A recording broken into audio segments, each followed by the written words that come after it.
We are delighted to welcome them here to CAJM, for Corey to welcome her back to a community in which she has been very involved for years, and Brian and Knox. They come from diverse backgrounds and diverse areas of expertise, all relating to this topic.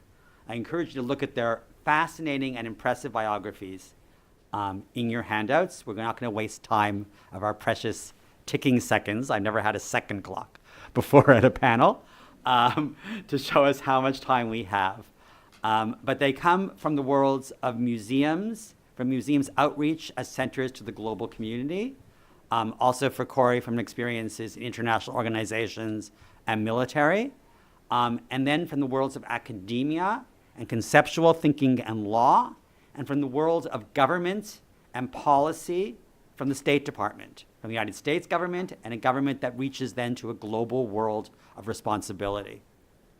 But I want us to take a step back and think about these issues and these concepts, as I said, of exodus, exile, and diaspora, how Jewish history and Jewish tradition has shaped some of this sensitivity, and how it's made us aware of our responsibilities and the import of cultural property, of objects and heritage. If we look in the Bible itself, if we look at King Hezekiah, Hiskiyahu, who had treasure houses, and we have a similar narrative reported both in Isaiah and in 2 Kings, Hezekiah, in terms of the State Department and emissaries from abroad, invited in Babylonian emissaries to come see the treasures in the royal Kunstkammer of Jerusalem, and to see the potential of the greatness of the community.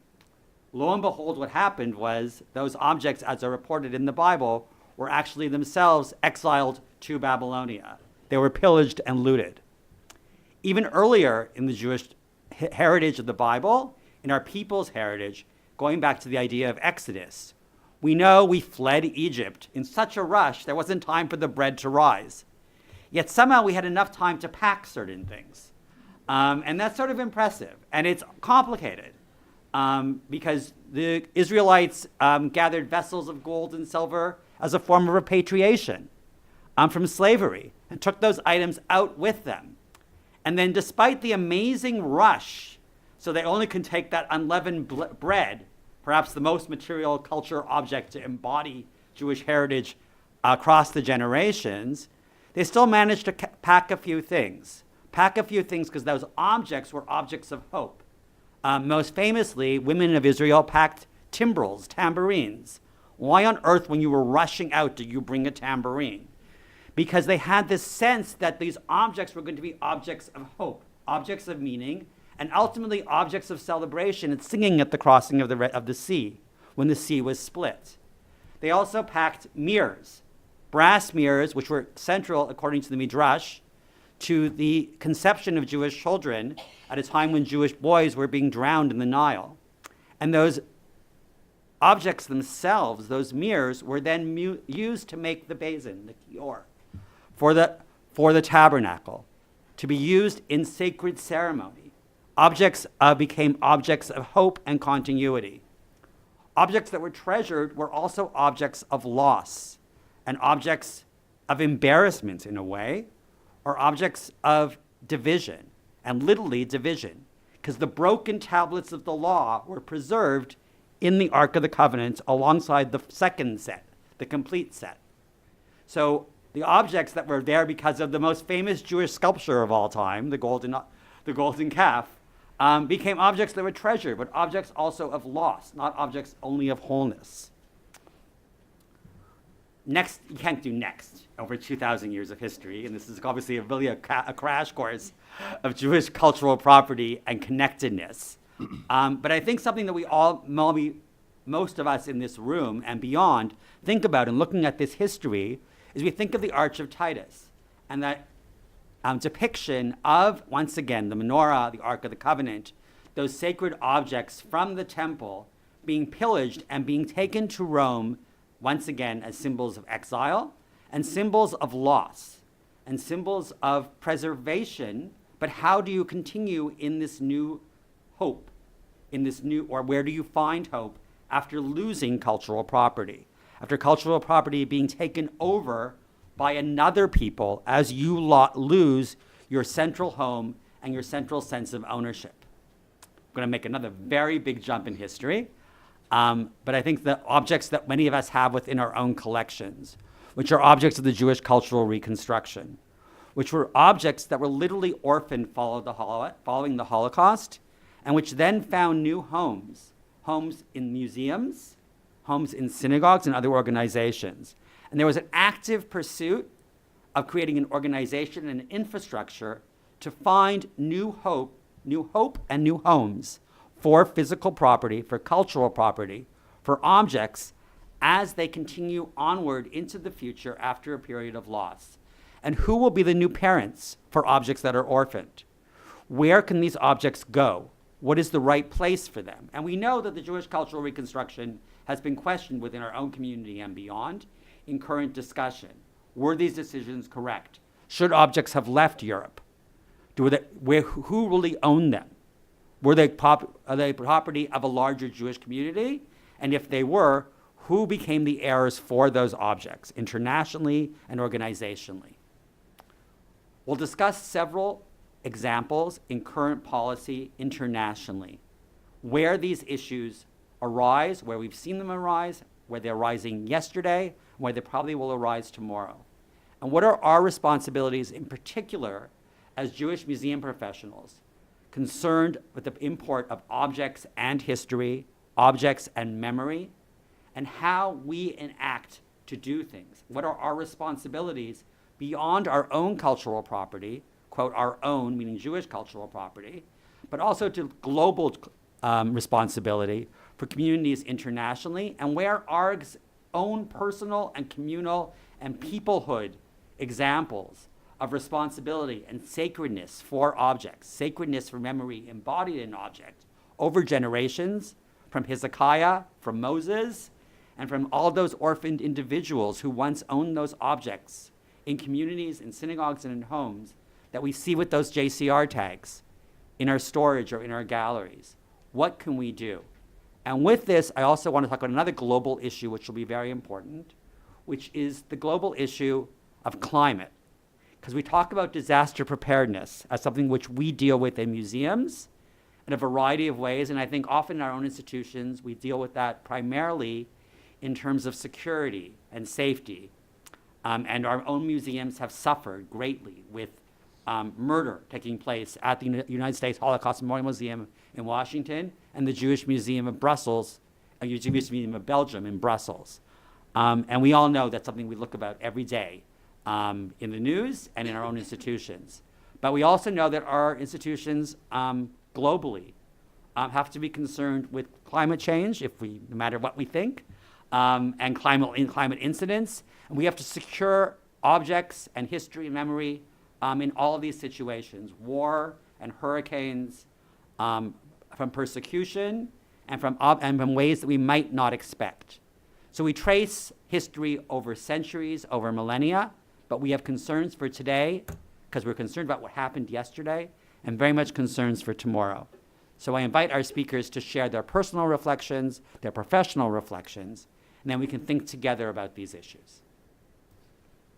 I think we're going to step down just so we can see here. That's good.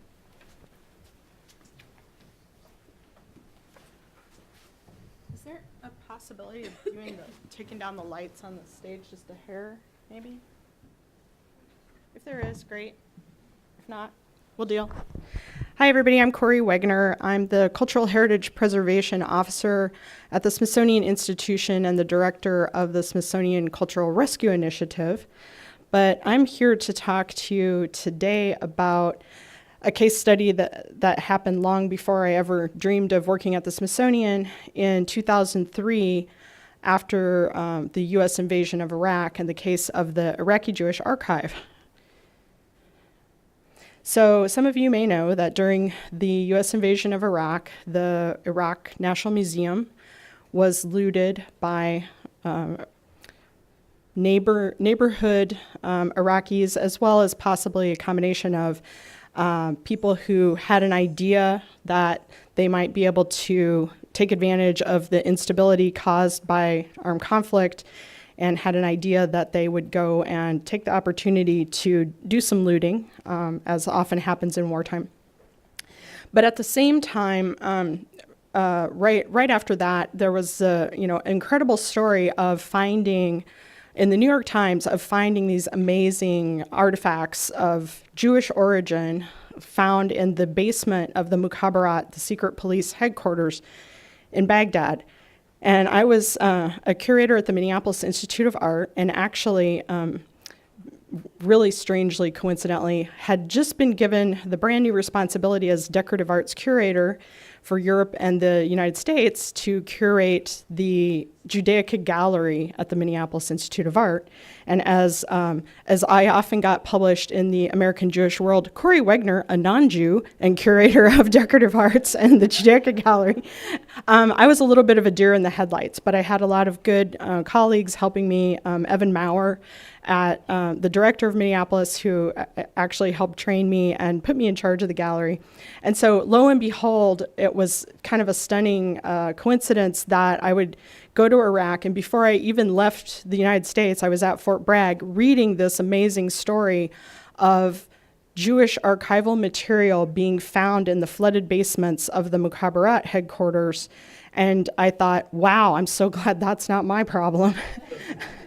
And so I arrived in Baghdad in April of 2003 to help the Iraq National Museum with its recovery. I was a member of the U.S. Army Reserve and deployed as an Arts, Monuments, and Archives officer to assist, and was confronted pretty quickly I'd been there about 2 weeks when some very stern-looking people in civilian clothes showed up at our office in the Green Zone in Saddam's palace there, and we were kind of serving as for governance purposes, the pseudo Ministry of Culture. And they showed up and they said, is there a museum person here? We heard there was a museum person here. And the Iraqi Jewish Archive came up. They said, well, we have this material. We have it hidden away, and here's the Mukhabarat secret headquarters. And there's a bunch more in the headquarters, and we're hoping that you can help us because it appears to be molding. So you can see the Iraqi Mukhabarat building was a legitimate military target. It was J-dammed with a really big bomb, which when these big bombs go off, they break all the water mains, and those buildings inevitably flood. And they continue to flood until somebody figures out how to turn off the water or stop it. And so that's what we were confronted with. And the problem is that on the basement level of that building, they had a lot of this Jewish material, and which consisted of records, files, some Torah scrolls, day school books, sitters, all kinds of different, things that you might have at a synagogue. And it turned out that some of the synagogues, and I'm still unclear as to which ones, and Gabe probably has a much better idea about this, particularly all these articles came from, but the reality is that here they were stored in an outbuilding, a concrete outbuilding near the Mukhabarat headquarters in these archaeological cases in 120-degree heat. They were wet, and because they're made of organic materials, they were molding horribly. And so talk about deer in the headlights. This is me 15 years ago, with the background of the Monuments Men and really excited to try to be able to help. But when you get on the ground and you're confronted with these things, it's a lot harder than it looks in the movies. Here's some of our colleagues from the National Archives and Records Administration unrolling some of the scrolls that were part of this collection. And we realized that we needed to get them into freezer conditions really quickly. We did that, but we had them in a freezer container, like a semi-truck freezer container for 3 months in the Baghdad summer heat. And we just were not able to keep those conditions at freezing, which is what's really required to stop mold. It won't cure the pieces of mold, but it can stop the mold until you have time to properly dry them. So we started the process of talking to the Iraqi Ministry of Culture, the State Board of Antiquities and Heritage, about what we could do with this material. There was no way of freeze drying it in Iraq. And we started to talk about bringing it to the United States for treatment under the auspices of the National Archives and Records Administration. So around the end of August of 2003, we actually put the material into a portable freezer container, put it on a C-5 Galaxy Starlifter aircraft. I was the curator, the courier of the material, and we brought it to Texas to be freeze-dried. And so this is the moment when I transferred authority of the material to the National Archives and Records Administration staff, and I was never happier in my whole life. I have a great story about this, though. On the way, we had to stop unexpectedly for fuel in Spain, and I was freaking out because this material was able to stay frozen in the air because we didn't heat the cargo bay, and all of us were snugly on top. This is like this huge aircraft. And when we landed, I knew we needed to hook the freezer container up to power right away, but we had a Middle Eastern powered freezer container in a European electrical conditions. And so I had all kinds of authorities from the State Department and everybody to immediately, I was in uniform, and to throw my weight around as a major, which anybody who knows about the military is kind of in the middle of the road. It doesn't have a lot of authority. But anyway, I said right away I need